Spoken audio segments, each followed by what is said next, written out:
Hardy and Michael Ford are coming. Ellen Wilkinson, the red flag, she is humming. We get around not as much as Dominic Cummings, even though he's driving blind. We are the Labour grassroots, where like-minded folk dwell. From countryside to city, it's warm and it's witty, the antidote to Priti Patel. We are the Labour grassroots, time to raise a racket. The future is as bright as Crispin's red jacket. This is the space where we all go hell for leather, free from all the biased BBC blether. Like track and trace, we're better together, just ask Carrie and Ned. Yeah, we got all the people from Inverness, Skegness, Barrow, Inverness, Chester, Leicester, Cirencester, Shrewsbury, Oswald Street, Swansea, Perneckley, Barnsley, Beccles, Nottingham and Eccles. We are the Labour grassroots, time to plant some grass, where we've always had social distancing between us and the upper class.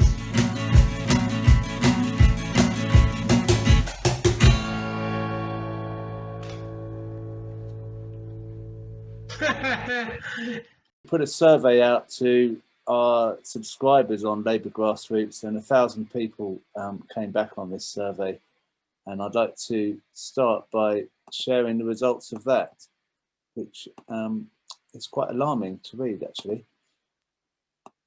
Are you considering leaving the Labour Party? Yes, 43%. No, 46%. Other, 11%. There's always other because it's the Labour survey. Now that's pretty, alarming, because this is. But obviously we've got a more kind of socialist subscriber than the mainstream of the party. But if you look at the next result, this is people who've been in the party for 20 or more years. 28% of members are considering leaving the party who've been in the party for over 20 years. So they've seen quite a lot of ups and downs there. What I want to do to start the discussion is to actually talk to one of those people who's been a member for over 20 years, who said that they are considering leaving. Mike Watts, are you there, Mike? Yes, I'm here. Yeah, I was a bit surprised at how many people who are over 20 years in the party would consider leaving the party. What's brought you to think this? I mean, obviously it's been a bad conference, but you've seen others like that, haven't you? Not quite like this. I think there's a very different mood around at the moment. I mean, let me just say, first of all, I suppose I've always been on the left of the party, never quite the Jeremy Corbyn, John McDonnell left, but I've always been on the left. And I've seen during that time many efforts to marginalise the left, take our voice away, etc. I think we're seeing at the moment a very deliberate attempt to actually eliminate the left from the Labour Party. So that's number one thing that really depresses me, because the Labour Party is only ever successful when, as people have said, both wings are flying. We're actually united, and we're fighting as a united party. I think the things that have happened over the last few weeks make it impossible for that to happen. I'm not sure I am pretty sure who's behind this. I'm not sure what part Starmer plays in this, to be quite honest. Is he at the forefront of trying to do this, or is he somebody that's being used by the people sort of in the shadows? And when I look to see who's in the shadows, it's people like Deborah Mattinson, the queen of the focus groups, an ex-colleague of mine, Peter Mandelson, who we all know and love, Margaret McDonnell, who is still very, very active behind the scenes, pulling the strings of probably the most useless general secretary we've ever experienced. So, as I say, I can't make up my mind what role Starmer has in this. There's one area of the country that all through the ups and downs of the last few years has remained totally loyal to the Labour Party, and that's Liverpool. Yet he wrote a column for The Sun. Now, I don't know whether he did that out of ignorance. Did he not realise the impact that would have in Liverpool? Or was it a deliberate attempt or a deliberate action to just antagonise Labour voters? The left has always been loyal within the Labour Party.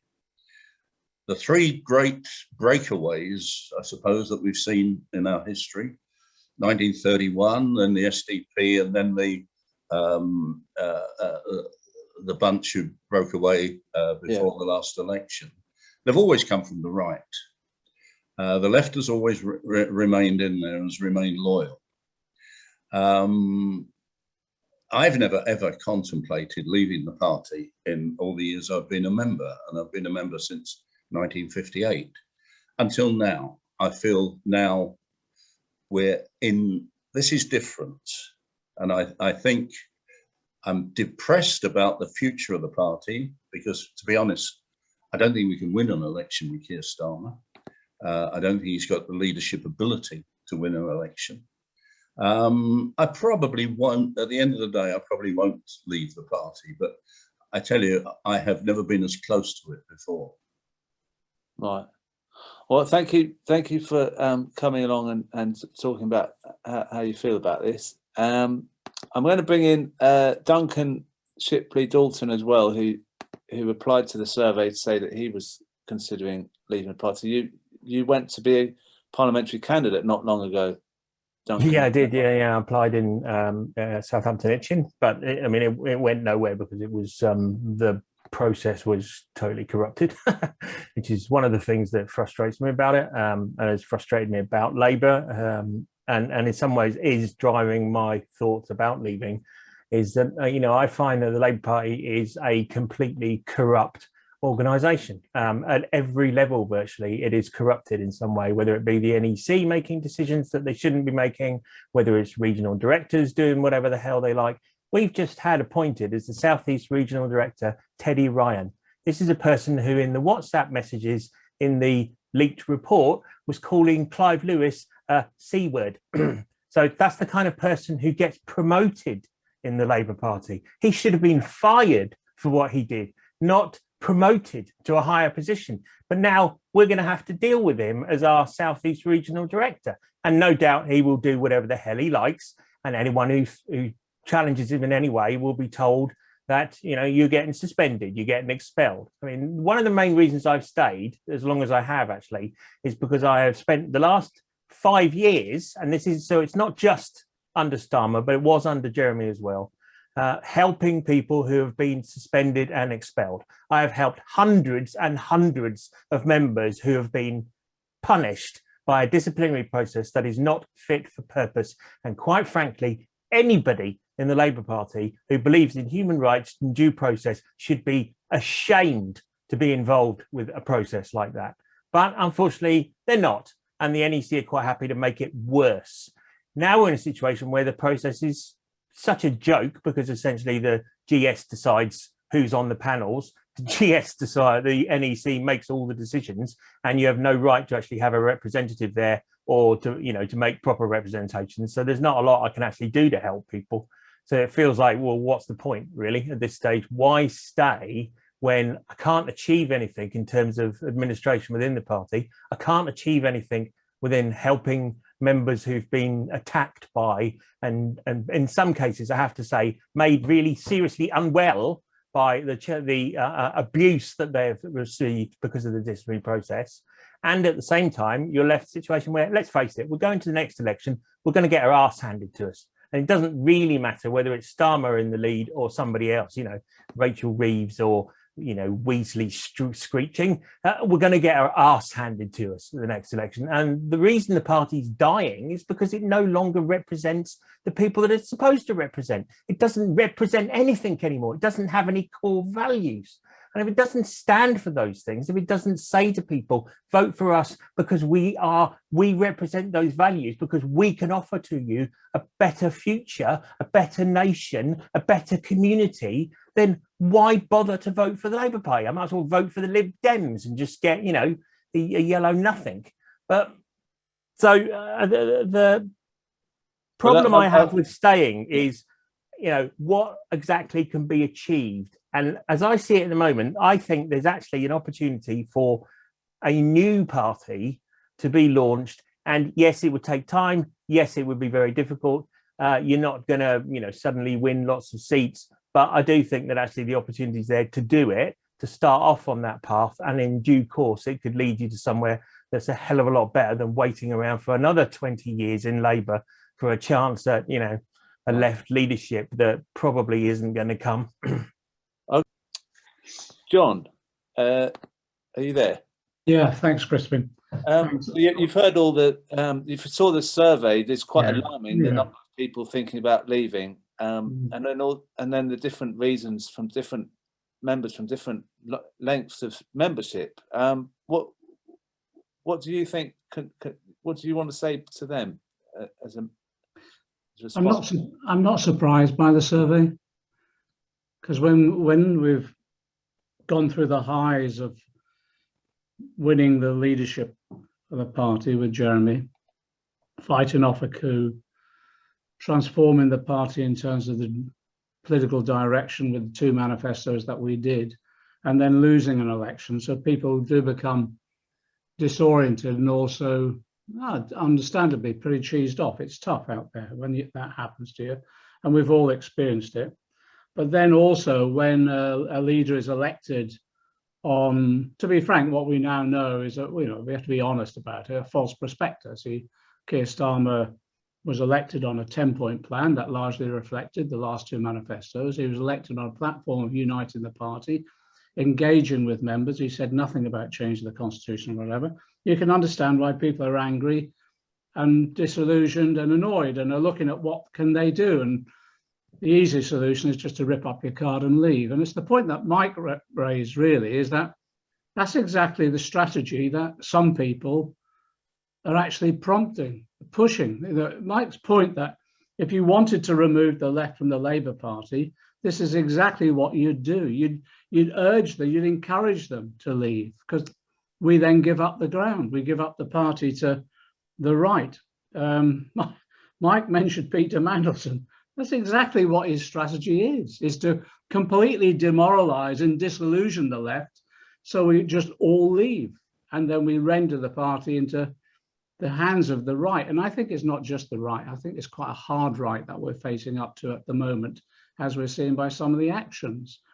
But why fall into that trap? Why give them up the party? Why allow them to even persuade people from the right to leave? It's extraordinary. I think my view is, if you leave, you are doing exactly as Peter Mandelson and the right want you to do. You're falling into their trap. You're allowing their strategy to come to fruition. And I can understand how people are angry about some of the things that have been going on recently. Of course they are. But what we have to do is recognize that as socialists, we're part of a movement overall. And that movement, stemming from the trade union movement largely, needed a political voice.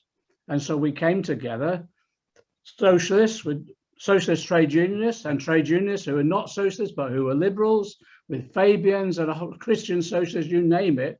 And we formed a coalition. And at different times in our history, different elements of that coalition have been dominant, and at other times, other elements have been dominant. But it's always been a coalition where there's been a struggle within that coalition about the future direction of the Labour Party. And at times, the left has won. We've won the battle of ideas, but also we've won the battle of organisation. And at other times, we've had setbacks. And we're going through a period at the moment, which is extraordinary, really, because actually, in terms of the battle of ideas, you saw at conference, we won we won every progressive resolution that we put up there. Apart from proportional representation, which I supported, we didn't win that, but we won it within the constituencies, but not within the unions, but we won every resolution.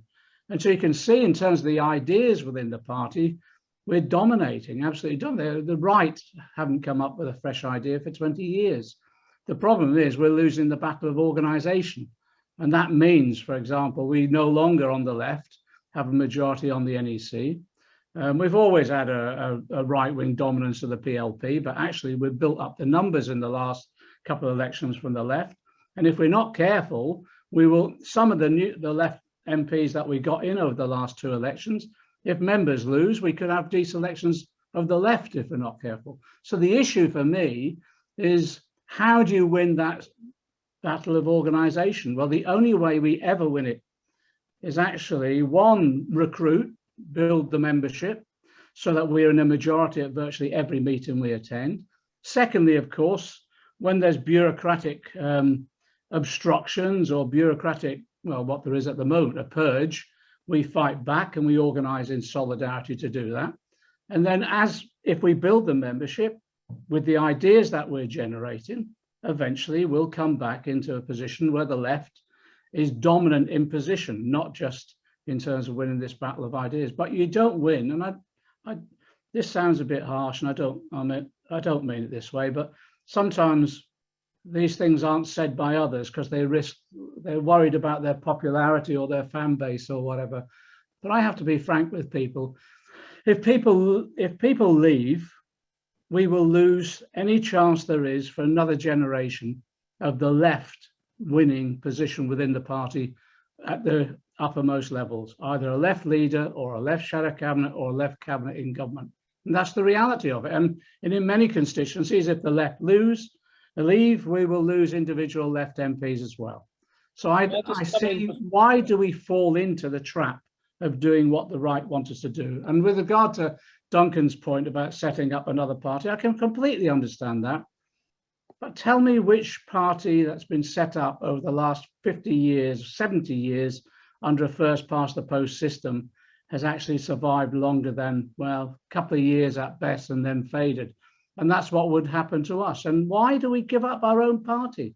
We're the people who struggled, Keir Hardie and others, socialists struggled to establish this party. Why do we give it up? Final point from me as well. But can I just ask you something else, John? Yeah, sure. I didn't want this to be a sort of no, that's true. Go on. An argument. I wanted to hear about, you were at the GLC in the 1980s, Yeah. and I was looking at something on social media today that was saying the Labour leadership distanced themselves from We were on our own. the things that were put forward by the GLC. Crispin, we were on our own. When we developed the GLC, we built up a political movement within the party. We won selection after selection in London to elect left GLC councillors. We went in and against the state, so we opened up the state doors of County Hall, etc., to new ideas. And we were radical progressive. Look at what we did. And we were isolated. We were panned by the media, physically attacked. My home by the BNP and the NF, smashed every window. They broke bottles into my children's sandpit, unscrewed the wheel nuts on all 4 wheels of my car on one occasion. We were under physical attack, but we stood firm. We mobilized, and it's interesting. Now, many of the ideas we put forward are now generally accepted across society. I was the first councillor to give a grant to a gay organisation, LGBT rights that we put forward, women's rights. Look at what we did in terms of environment, transport, all those issues about alternative things. Yeah, and we were so radical, Thatcher abolished us, but we never got any support from the Labour leadership. But we built the party within London, so enabled us then to eventually come back. And many of the GLC councillors that were councillors in those days, we built the membership in the constituency so they then eventually became elected to Parliament. So at that point in time, it was tough, but we came through it, and it took us another 10, 15 years before most of the ideas that we promoted then were generally accepted in our own party and even across society now. Sometimes that's what it takes, and it is tough. But can I just say this final point, Crispin? We're facing an existential threat of climate change. It's the biggest issue we're facing. It's enormous. The only way we can attract people into working together is to give them a realistic opportunity of developing the policies, but also implementing those policies in government to address that issue. Now, we can leave the party and concentrate on work in social movements and campaigns, which I all support. And it was me who brought Extinction Rebellion in to meet our Treasury team to develop our financial strategy to tackling climate change, etc. We can all support those. But at the end of the day, when it comes down to it, you have to be in government to be able to implement those policies. And that means working through a political party. There's no other political party that holds the prospect of a socialist approach to tackling climate change other than the Labour Party at the moment. So we've got to not just win the Labour Party to those ideas, which I think we have with Green New Deal, we've got to win position to enable us to fight a general election which has a credible programme for government, but then go into government itself. Once you leave the Labour Party, all that, I'm afraid you lose the opportunity of being able to create that government that can enable us to tackle us, basically.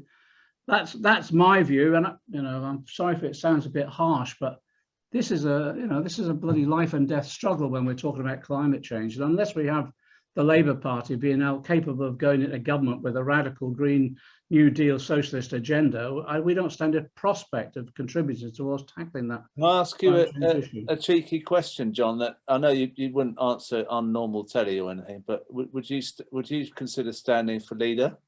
I've said my view, there should be a new generation coming forward, and I'd rather we had a woman candidate at the next election from the left. My view at the moment is we're in a situation, someone's mentioned Keir Starmer and all the rest of it. We don't know what's going to happen over the next 12 to 18 months. All I know is that I think we're going to have a general election by the spring of 2023. That's how close we are to a general election, because I think Johnson won't want to go his full 5 years. No Prime Minister will. They'll want to choose their time, usually in the 4th year. When Major hung on for the full 5, look what happened to him. So I think we're in 18 months of a general election. So from our point of view, from the left now, our job is to organise so that actually we go into that election with a solid left programme. Now, that will mean the battle of organisation as we go into the discussions within the party, not just about the programme, but how it's going to be implemented, how it's going to be funded, etc. I think we've actually got the balance of forces to do that. Within the union movement at the moment, look at the range of trade unions that are supporting our programmes. Someone mentioned Unison as well. Let me finish on this. I'm a Unison member. I was a NUPE member before Unison was formed. The left have just won the elections in Unison. We control the NEC. We're having a battle with the bureaucracy. We've got the Labour Link elections going on at the moment. Unison could be transformed within the next few weeks into one of the most powerful socialist forces that we've got within our society because of those elections itself. That would also help transform the Labour Party itself as a result of the organisational struggle that we'll have within the party about how we implement the ideas into a programme for the government of the next elections. I'm just saying I think it's all to play for, and it's the Ian Lavery thing basically. He always says it, doesn't he, really? They don't call it a struggle for nothing. And if you're not in that struggle, to be honest, you're leaving the rest of us to be picked off. Oh, thank you, John. And good luck with your other meeting. Sorry about this, Crispin. I've got really heavy constituency commitments. Sorry about this. No worries. Thanks, John. Now, we have on the call as well, we've got Audrey White. Are you there, Audrey? Yes, hiya. Hi, sorry, did I catch you when you weren't ready? No, I was ready. Yeah, I just had to unmute myself. Yeah. No, what did you think about what John was saying? Well, I've got pages and pages of notes in front of me, and every word's highlighted because I've got so much to say. And I just think, there's loads of things to say about what John said. And one of the things is, he said about climate change being a life and death struggle. I mean, our health service is a life and death struggle. There's such a sense of urgency over the political situation now with, world pandemic, coming war in China, global warming and all these things, that there's a real urgency. And that is why the Labour Party machinery, and he's quite right in a lot of ways, John, the machinery is absolutely destroying the brand, of Labour. If they can do anything to destroy any hopes and dreams of ordinary working class people, they'll do it, including writing for The Sun. There's not a naive, these people understand what they're doing. Starmer and all these people, they're not naive. Don't be naive, I would say to us in the movement. Recognise what's going on and challenge it. And it's all very well saying, stay in the Labour Party. I mean, Jackie Walker's here with us. The way she's been attacked. And I'm even talking about Ken Livingstone, Chris Williamson, all the rest of it, but all the ordinary members like me who have been targeted since early 2016, really as early as that, before even the second challenge to Corbyn when he had to stand again. Even that period of time when we've had to fight and defend ourselves because we're being picked off right from the beginning. And I don't blame Corbyn for not for defending us. It's us that should have been defending him. There's a tremendous battle for all of us. And never mind talking about, as if everything only ever happens from Westminster. Very little happens from Westminster. Everything happens from the ground up. It's about what we're all doing on the ground, whether we're in the Labour Party or we're out the Labour Party. I'm staying in the Labour Party just because it annoys them and to fight from the inside. I'll fight. I will fight anywhere. Wherever you find injustice, just fight there. And if you can't stomach in the Labour Party, get out. Don't let it stop you. Don't let it make you disillusioned. Make sure that you get out there and start fighting, because it is a critical point in history. It's a critical point in history. There's never been on the other hand, there's never been so many thousands of people in the Labour Party as there are now, even with what's going on. So it is where, if you can stomach it, staying and fighting. I think it is. There's the political debate is there, the political agenda is there. But do you want me to tell you something? Do you remember Emma Whitby? You've had her on here. Yeah. Emma Whitby is a comrade of ours. She's actually her and her sister Mary are in the Merseyside pensioners. When she stood up in the conference, she applauds the campaigns of ordinary women like Felicity Dowling and Leslie Mahmood and so on. They're my comrades. They were expelled as militant supporters. They were witch hunted. And look how powerful, they're not in the Labour Party. And look how powerful they are.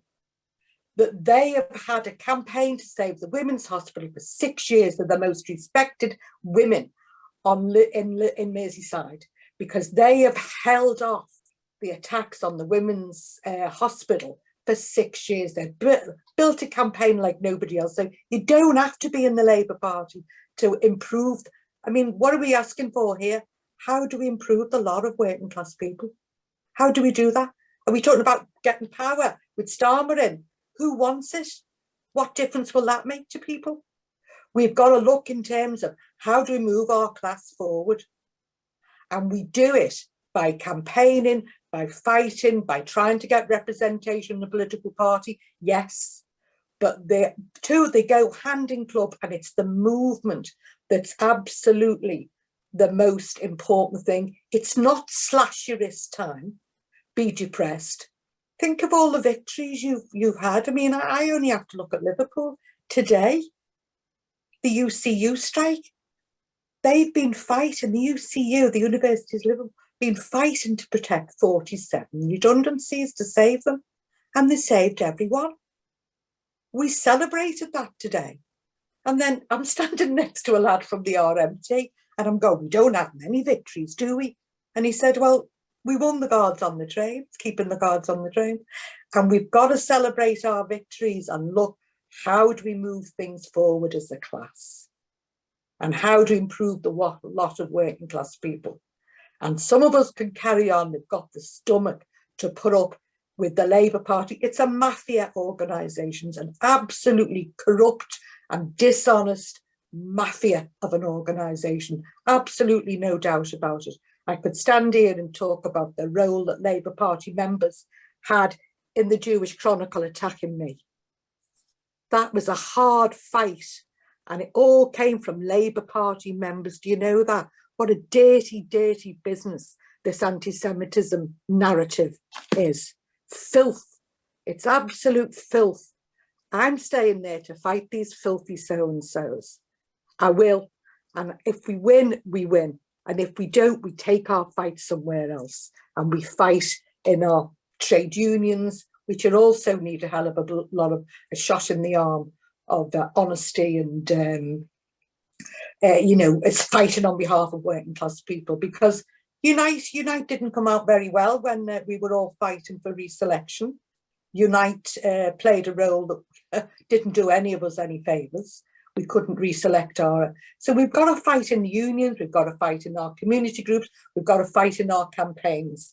And if we do that, we won't be disheartened, because we do have victories. And it's very disillusioning being in the Labour Party. Let me just say one thing. Somebody said before, Liverpool's very loyal to Labour. No, we're not. We're very loyal to socialist ideas. And it's because of our history, because of what we've been through. And that's what we're loyal to in Liverpool.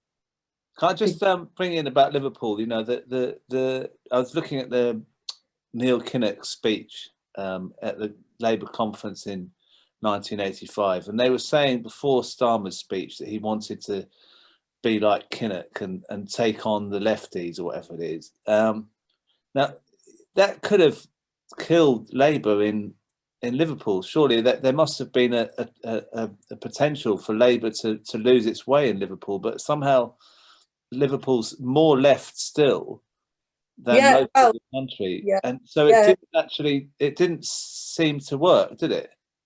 Well, no, because these people are, the Felicity Downing. She was, I think she was vice president of the district Labour Party. Tony Mulhern, who died only a couple of years ago. The 47 councillors. A lot of us we're battle hardened because we went through. We brought out again, if you like, the story of the 47. The 40s, rather like Clay Cross, the 47 councillors, they built 5,000 council houses. They built a park, they built nurseries, they didn't make any redundancy. It was a lie. It's just as much as a lie as the anti-Semitism garbage. And then he said we were all bullies and we were all labelled bullies. The reason why, militant, they were all intimidating and all the rest. It was absolute garbage. And we learned those lessons then. So we're never fooled by these soft left, weasels. We are very, very aware of the deception of people in the party who are faux left and all the rest of it. We're very aware of things like that. And we have antennae to it that because of our own, not because we're special, but because of our own experiences. And we're alerted to that. And unfortunately, we've got this in the council now, with a few exceptions, we've got this, because of the lack of leadership, because of Corbyn and so on now, being trying to marginalise him, which isn't very successful.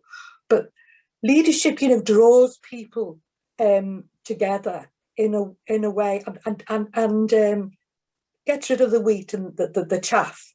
And I think really we do need a leader within the Labour Party who can draw people together. But if it doesn't happen, it's the campaigns that have to do it. And I think the memory we have of the dishonesty of Kinnock, really, we've got to get that same story out to the rest of the country.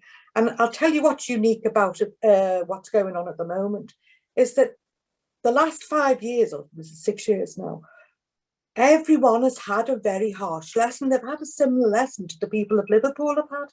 They've had this lesson of betrayal, of dishonesty, of manipulation, of vote rigging, of lies, and vicious lies at that. So we've got a whole movement out there that still exists, still swept up with the dreams of a better world, of a fairer society. But we've also got people who are now going, who do you trust? You know, let's make sure that when we do this again, we don't fall for the three-card trick. I think we've got a much more battle-hardened movement. And I'll tell you what, they're very angry. They're very, very people. You can hear it on here. You can see it in the messages and so on. People are very angry. And that's our movement now. We've learned a lot of lessons. And I think there's a lot of hope. I think we've got to be the opposite to slasherists. Don't spend all your time mulling over that the Labour Party's the be and end all. The movement's the be and end all. And that these people in the party move to our tune when we're powerful enough. And that's why the movement can't lose heart. If we as a movement stay true to the ideas of socialism and fight with the determination, we do need a determination, just like the UCU. They didn't win today. Fighting 47 redundancies, a bit half-hearted. They worked so bloody hard, morning, noon and night, till they were exhausted to win that. And that's what we've got to do if we're going to win. And if we're going to make sure that we stay united. And I don't mean united with the right. I don't want to be united with the right. I mean united in our ideas and fighting for ideas. And one thing, identity politics, it can all go to the wall. Absolutely being used against the left. All this identity. We need a woman. We don't need a woman, we need a socialist. Yeah. Well, I'll tell you, it's really interesting to hear you. And the thing is, I agree totally with you about people now relating to the Liverpool experience, because I would have said, when I was like a teenager, seeing Kinnock on that thing, I thought, well, these militants look a bit roguish. But now I think, actually, let's have a look at what militant and Liverpool, what was going on there. I mean, now it's made me reevaluate all of that. So it's kind of the way they've behaved has actually made it more of a liberating thing historically. We can look at those things. Thank you so much for coming on. And I'm going to bring on John Dunn now, because John Dunn has been through the wars as well.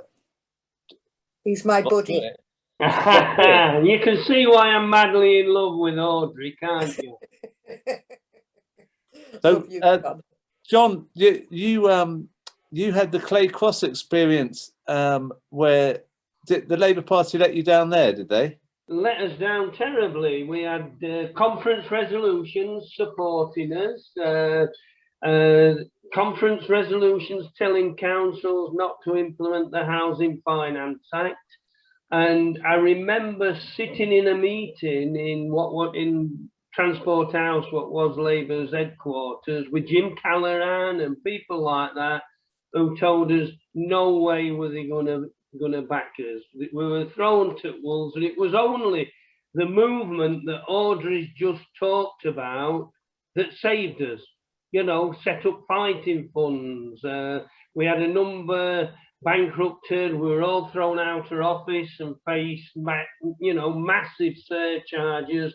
And the movement came to our rescue, supported us, helped pay those surcharges, and kept us going. So and that's way back in the 70s.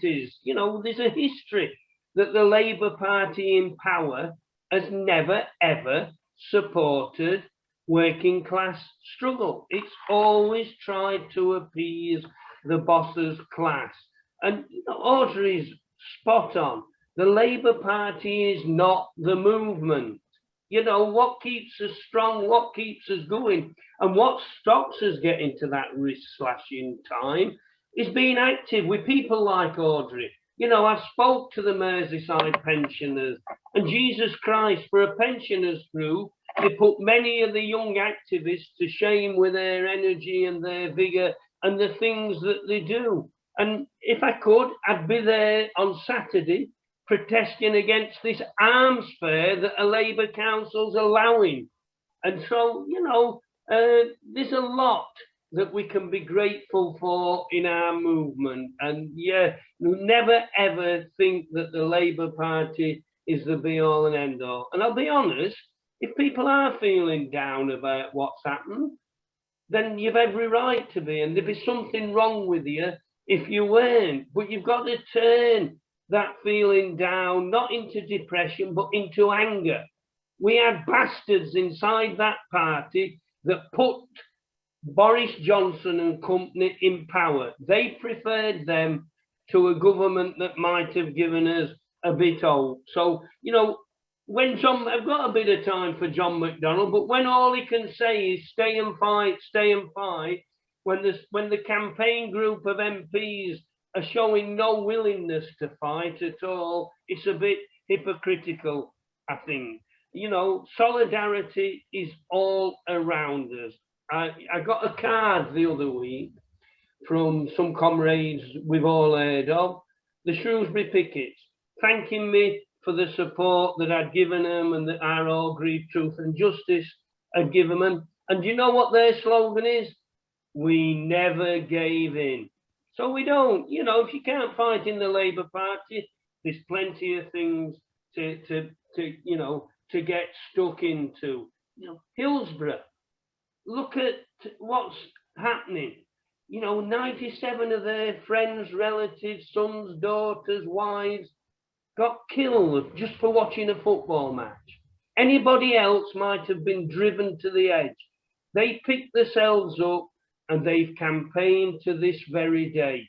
And that's where we get as inspirations from. Them, Shrewsbury, you know, the strikers that in UCU that Audrey mentioned, the people fighting to save our hospitals, they're our inspiration, not the Starmeroids, not the people running the show. And all I'd ask people is get involved. You know, look at, there's plenty of alternative media. There's how many? There's almost 250 on this show tonight, on a Wednesday night. That's a movement. Bring that together. Let's have you seeing next July, second Saturday in July, Crispin, a Grassroots banner marching at the Durham Miners Gala. Because Thatcher couldn't defeat us. Go to the Durham Miners Gala. There's 250,000 people there celebrating trade unionism when Thatcher told us she'd beaten the enemy within. So there's some great campaigns, the Blacklist campaigns, the Spy Cops campaigns, everything. Get involved in them. You know, feel down for a bit, and I've been down. I weren't just sold out in Claycross. Neil Kinnock and company sold me out 37 long years ago. I lost my job, I lost my industry, I've seen my communities destroyed, but we've had to do it. We've had to survive and we've had to fight. And that's all we've got to do. The Labour Party won't do it for us. If you're going to stay, don't just stay, fight. If you're more worried about being able to go to a meeting and vote through some resolution that's going to be ignored than showing solidarity and supporting class struggle, then you're part of the problem. So we've got a lot to be thankful for. So, yeah, John, would you say, for example, if people are members of the party, should they stay until they're hunted down? I think that's a personal choice. You know, if people want to stay, all I want them to be is be active in the wider movement, not go to some CLP meeting, lose a vote and think, you know, that's the end of the world. But for heaven's sake, if you're going to stay, then you've got to fight. And it means being unpopular. It means getting stuck into people. It means getting stuck into people in the very meetings that you're in, because there's a fifth column, remember, at local level. So if you're going to stay, fight inside and outside.